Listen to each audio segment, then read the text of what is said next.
So mag-simplify naman. Ayun na naman, iba na naman yung dampot. So simplify ulit. So let's say meron naman tayo expression to guys ah. So number 1.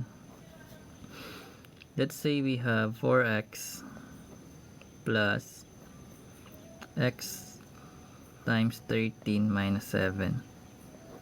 So pag mag-simplify guys, ano magiging sagot? Nagpa-factor. Marami na akong beads dyan. Ito, pakita ko lang. In case na hindi mo pa alam, meron tayong YT guys. Yung mga binilalive ko, inaano ko siya dito. Dito ko siya pinopost para mabalikan nyo ang trip nyo. Ito yung factoring natin. Kung trip mo. Andiyan na yung mga special products din, yung iba-iba. Pwede mo siya explore kung trip mo. Naka-playlist naman yan. And yun. Anyways, balik tayo dito. So, meron tayong 4x plus x times 13 minus 7. So, basically guys, pwede mo to i-solve. Or kung trip mo, gusto mo siya distribute, pwede rin. So, meron tayong 4x dito. Then, plus x. Then, yung 13 minus 7. So, basically, magiging 6 yan. Diba? So, magkaroon tayo ng 4x. And yung x times 6, magiging 6x. So, yung 4x plus 6x, magiging 10x. Diba 10x? So, yan. So, number 2 na agad. So, meron tayong 2y minus yung 4 squared y minus 11. Anong magiging sagot natin? So, kung meron tayong ganyan, paano yun makasolve? So, ganun pa rin yan. Kung nasundan mo yung PEMDAS, pwede mo siyang gawin ganun. So, ayun gagawin. So, meron tayong 2y guys, minus yung 4 squared, magiging 16 yan. Then, copy lang natin yung variable y. Then, minus 11. So, ano ba yung 2y minus 16y? So, pwede kasi natin i-combine. So, magiging 2 minus 16 magiging negative 14. Copy lang natin yung variable. Then, yung minus 11. So, pwede maging ganito yung sagot natin. Ito pala, hindi pwede. Ayun yung sagot natin. So, number 3. So, let's say meron naman tayong a over 2 cube times 64 minus 12a divided by 6. So, kung ang ganito yung given guys, syempre, solve natin siya katulad ng ginawa natin sa PEMDAS. So, simplify lang natin yung exponent. So, magkaroon tayo ng a. Yung 2 cube magiging 2 times 2 times 2 yan. So, magiging 8. Then, copy lang natin yung 64 muna. Itong 12 minus 12a, copy lang natin. Divide 6. So, ngayon, ano ba yung 8? A over 8 times 64. So, pwede mo yun i-reduce yung numbers guys kapag multiplication. Like, yung 64 divide 8. Pwede kasi yun. So, magiging 8 na lang yun. Times mo yung a. Kumbaga, ganting gagawin. So, nasa numerator kasi itong 64. So, pag dinivide mo to, yung 8 divide 8 magiging 1 na lang. Then, yung 64 divide 8 magiging 8. So, ngayon, ano ba yung a times 8? So, magiging 8a. So, yung over 1, di 8a pa rin yun. So, meron tayong minus 12a divided by 6. So, ngayon, meron tayong variable a parehas. So, ano ba yung 8a minus 12a? So, that is negative 4a. So, divide pa natin by 6. So, actually, pwede natin siya i-divide by 6 like ganito. Pwede naman yun. Ngayon, pwede natin i-simplify yung negative 4 tsaka 6. So, saan ba sila pwede ma-divide? So, pwede sila ma-divide by ano, diba? By 2. So, ngayon magiging actually, ganito na lang yun.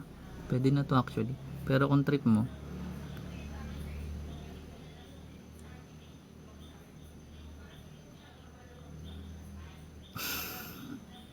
uy.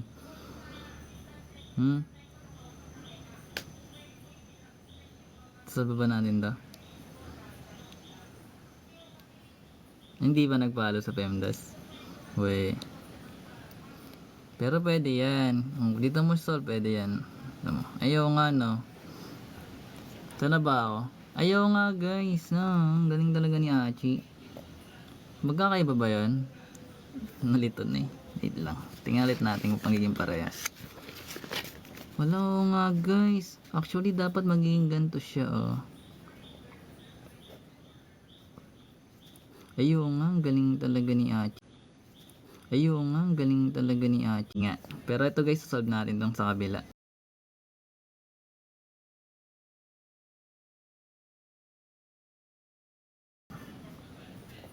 Saburayin natin. Ulitin lang natin para magets nyo ulit. Dami kasing tanong eh. Ulitin natin ha. Pero tama to guys ha. So meron tayong given ulit. Isin lang natin.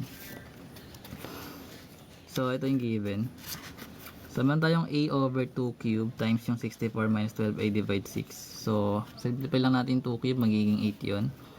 So magkakaroon tayo ng 8. So yung 64 kinapi lang. Then madidivide kasi ito by 8 yung 64 natin. So yung 8 divided magiging 1. Then ito magiging 8 na lang. Then minus 12a divide 6. So kung gagayahin nga natin yung PEMDAS, ano ba yung magiging negative 12a over 6? So pwede natin ma-divide yung 12 tsaka 6 sa 6, di ba? So magiging minus 2a na lang yun. So basically, ano ba yung 8a minus 2a? So magiging 6a. Galing nga. Chinek ko lang kung nakikinig. Ay, hindi. Yan na guys, nalaki na yun tayo dyan. Number 3. So number 4 na. So number 4. Nagpalasot eh, no? Galing talaga. Hindi, tinitignan ko lang kung nakikinig kayo. Kayo naman eh. So ito naman yung given natin guys. So let's say meron tayong 8b minus 4b then times 3 plus 1. So ganun pa rin yung gagawin. So simplify mo lang muna. So magkakaroon tayo ng 8b. Then yung negative 4b times 3. So negative 4 times 3 yun. That is negative 12b. Then yung plus 1 natin. So sa pag-combine ng terms dapat similar. So pares lang may variable, pwede natin i-combine. So yung 8b minus 12b, yung 8 minus 12 magiging negative 4, copy lang yung variable b. Then plus 1. So ito yung magiging sagot natin. So number 5 na. So let's say meron tayong 5x divided by 3x. Dapat pala iba yung variable. Ganito na lang. 9 minus 6. So anong sagot? So variable tong x. Hindi siya times.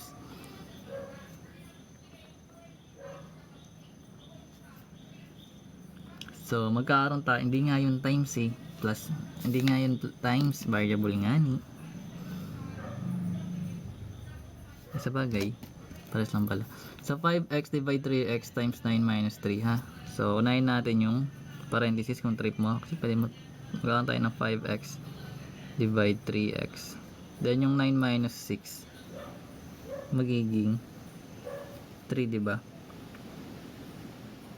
Ano unahin dito guys?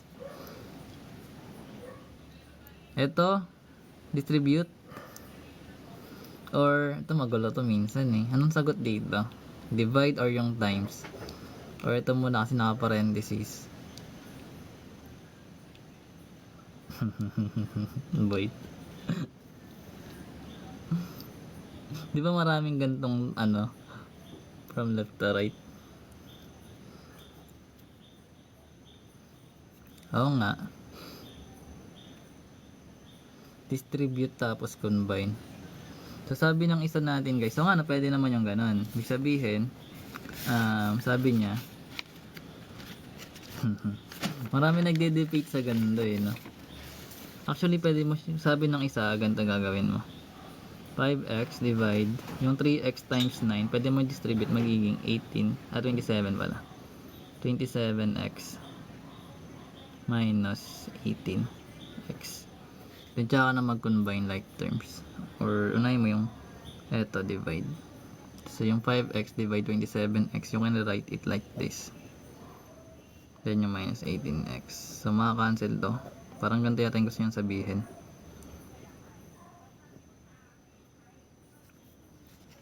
No?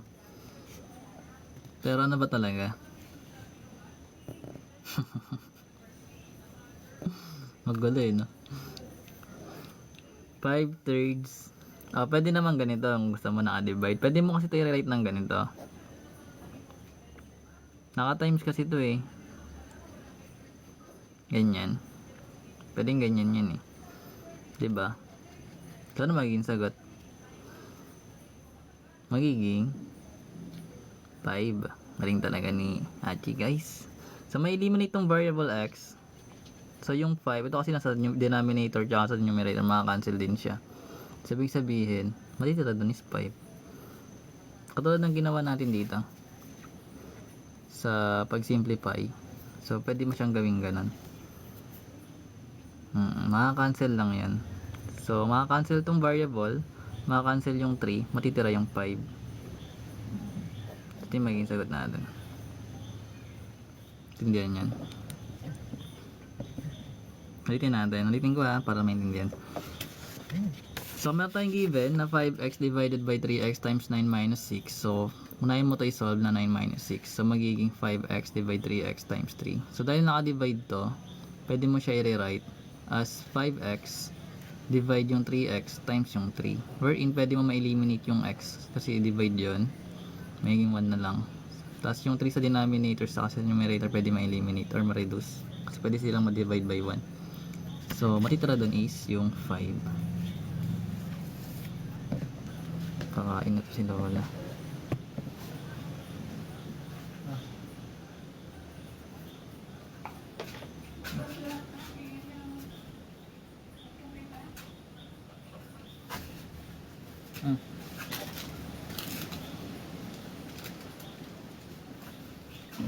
Okay. Divide times sa 9. Hindi, divide kasi siya eh. Di ba PEMDAS? Pag nauna yung nauna yung na. Kung ano yung mauna, yun yung unahin.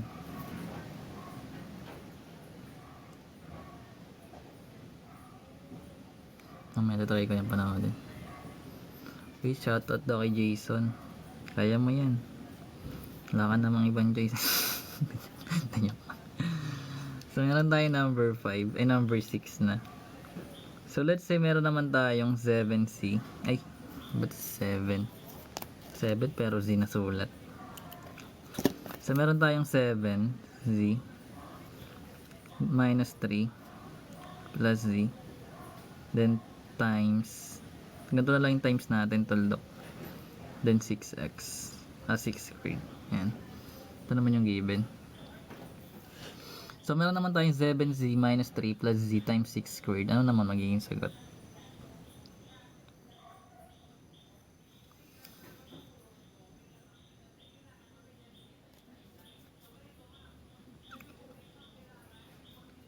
So same process guys, magkakaroon tayo ng 7z, then minus 3 plus z, then yung 6 squared, that is magiging 36 kasi 6 times 6 yun. So eto guys, pwede natin combine yung 7c plus z, magiging 8c. Then yung negative, ay hindi pala, mali, times pala muna, nalimutan ko yung bilog. So magkakaroon tayo dito guys ng 7z. Ito muna i-solve natin. So yung 7, yung z times 36 magiging 36z yun. So magkakaroon tayo ng plus 36z. So yung 7z tsaka 36z magiging 43. Then yung minus 3 natin. So remember sa PEMDAS ayun yung gagamitin. Nakakaduling yung mga numbers.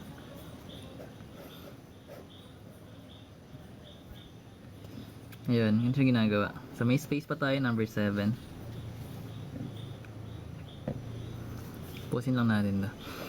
So sa number 7, let's say meron tayong 4 times 3 plus 18x times bilog. X natin to. Then divide 9 minus 12. So ito yung given. So meron tayong 4 times 3 plus 18x divided by 9 minus 12. So ano magiging sagot natin dyan? So kung i-apply natin yung PEMDAS, ganun pa rin yung gagawin. So meron tayong 4 times 3, magiging 12 na to. Then yung 18x divide 9, magkakaroon tayo ng 2x dyan. Then minus yung 12. Sinolve natin to guys, magiging 2x yun. So yung 12 minus 12 makakancel na yon. So matitira na lang dito is 2x. So sa number 8 naman, may tanong ba? Di ba dapat rin i-arrange yan? Ng alin? Yung number 5 dapat i-distribute muna yung 3x sa 9 minus 6. Di ba pag PEMDAS, nagmamind sa loob muna? Kailangan dyan na ano, Achi, ipagtanggol mo ako. Hindi, joke lang. Hindi. Ano daw? Yung number 6 po, di ba dapat rearrange niya? Ano rin-arrange? Basta yun yan guys. So, number 8 na tayo ha. Ayan mo yan. Hindi. So number 8 na, meron tayong 9 times y plus 8 then minus 27. So ano magiging sagot? So pag ganyan yung given, ito yung pwede mo i-distribute na. Pwede yan i-distribute kung gusto mo. So magkakaroon tayo dito ng 9 times y, magiging 9y plus 8 times 9, that is 72 minus 27. So basically magkakaroon tayo ng 9y, then yung 72 minus 27, that is magiging plus positive 45. That's correct.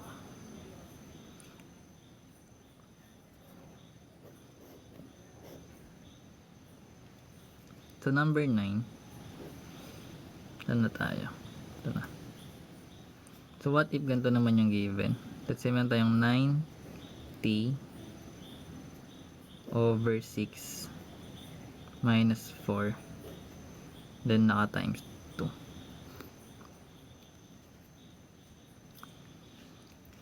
Ala, hindi na kayo marunong mag plus minus. Patay tayo dyan. Ang 72 ba minus 27 is 55? Hindi. So, ganito siya ginagawa. O, di ba kung meron kang 72 minus 47 ba yan? 27. 27. So, 72 mo, tsaka minus 27. Hindi mo naman ito yung minus na magiging 5. Negative 5 pwede yan. So magkakaroon ka dito na magabaro ka, diba? So ayan, gets natin yan.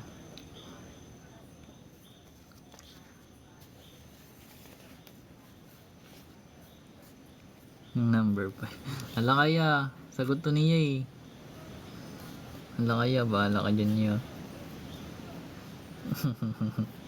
So meron tayong given na 90 over 6 minus 4 times 2. So basically pwede natin simplify yung 9 tsaka 6, diba? Kasi madi-divide siya by 3. So bali ito magiging 3t over 2 then minus 4. Tapos naka times 2 pa siya eh. So ibig sabihin i-distribute mo to dito tsaka dito.